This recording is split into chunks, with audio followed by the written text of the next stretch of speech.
Okay, as promised, there is a second video that I want to put out just regarding some of the questions or video requests that just came up in the last week or two, and they're interesting because they're tying to some things that are sparking my imagination. And so this one is actually coming from Clarence Cap.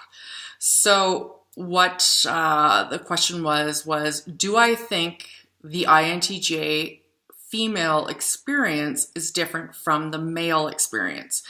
Is that why it's in your titles? So that's a really funny question. The reason why it's in my titles is that it just gets the point across. If you're not into INTJs and female, then quit reading the rest of the subject. It does, like, I don't want to waste someone's time for someone that doesn't want to go and look at that stuff, because a lot of times with YouTube, you can end up on the wrong subject matter. So I respect people's time too much, or enough, I guess I should say. I would, again, because I am not a male, I can't speak to the male side. I would love to hear the experience of the males after I post this, but I would argue that a major part of the difference has to do with our actual gender, not our preferences, but our sociological gender ascribed roles that are assigned to us. So males, like, basically, and I'm going to take this to a certain level because I don't want to get into the introversion side, because I think that we're very similar on that. We can touch on that a little bit later. But for the actual way that we interact and our experiences in society, I think it's a little bit different.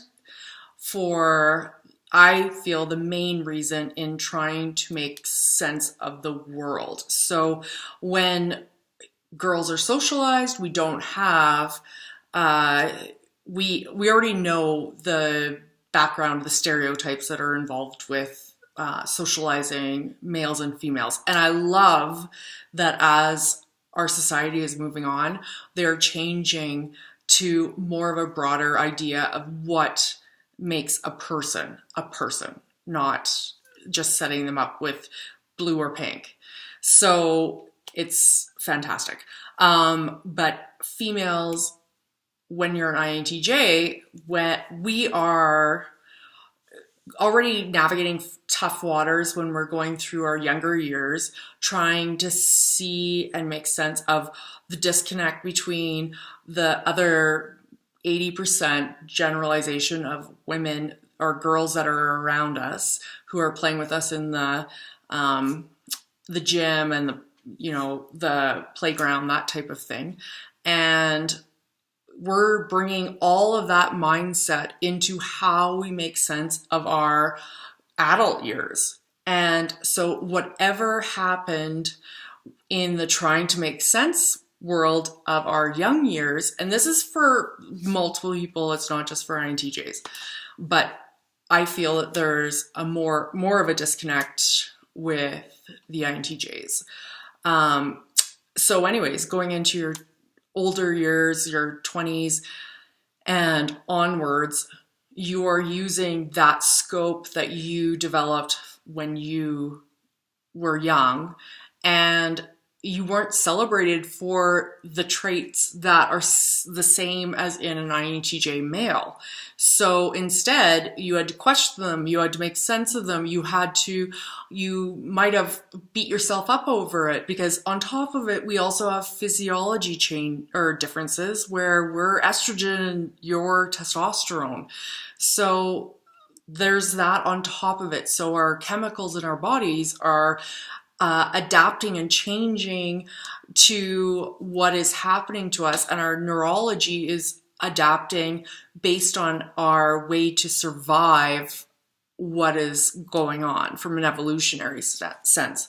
So it sounds very dark, but it's it is life. And so I think women, by the time we get into times where we're deep into our careers, we are battling potentially against things that are, there's multiple more hills to climb with in our own selves as opposed to potentially a male. So on the male side, I would argue, and I could be obviously wrong, the introversion might drive you to be less out there. However, the INTJ personality profile may provide you with easier access to your career goals or where you want to go, because the idea of the masculinity, authority, the dark, brooding guy might be something that is attractive in the career front. And therefore, you might be able to get ahead.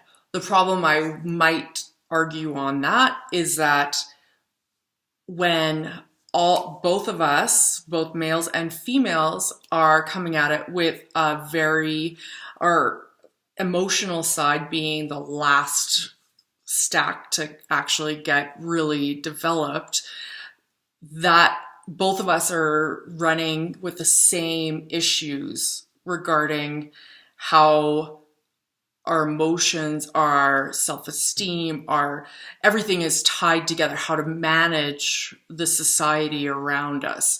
So I think both of us may be more on par on that when we're trying to bring up. So even though outwardly the masculine or the male side of things might appear or be successful in their walk of life as they progress through.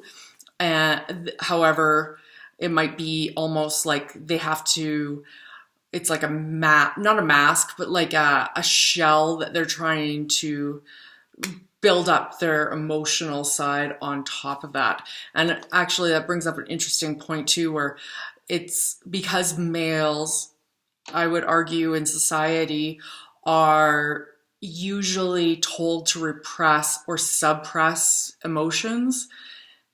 It's for their own self-fulfillment. It might be even worse that they're stuck in the INTJ situation because they're not even allowed to really, through society, come out and be comfortable with it. They have to do it really personally on their own, which both sides are very private, I would argue. So, but it might be a different constraint for the INTJ male. So I think, and then also on the dating side, I think we're both screwed. I would, if like, I don't even think an INTJ male, I'd love to hear it if it's different, but ENTJs, I would see going and being, you know, the social guy that is picking up everywhere, doing that kind of thing. INTJ males, they're like, I think that that's super attractive, but I can't see them being the ones that are sticking their necks out. And there's a complexity to it between the two that I think deserves a lot more contemplation about, because if you are interested in that topic, there's a lot more ideologies and nuances that come out of this topic. So I guess too, I should just end with, if you are interested in probing that kind of idea further and want more specifics to come up in a video, just again, leave your video request in the comment section at the beginning so then I can ensure that I am flagging it. Thanks so much.